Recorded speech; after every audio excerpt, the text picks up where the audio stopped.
Good morning everyone! Ako nga pala si Simeon Catherine. Bago lang ako sa school. Kaya nahihiya ako. Ayoko maging katabi kayo. Gusto ko sa likod.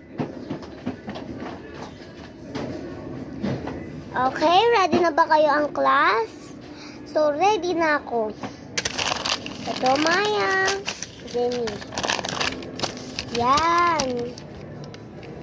Magsulat kayo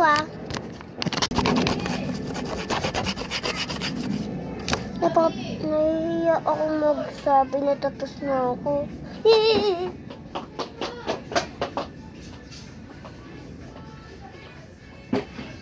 Natatakot ako.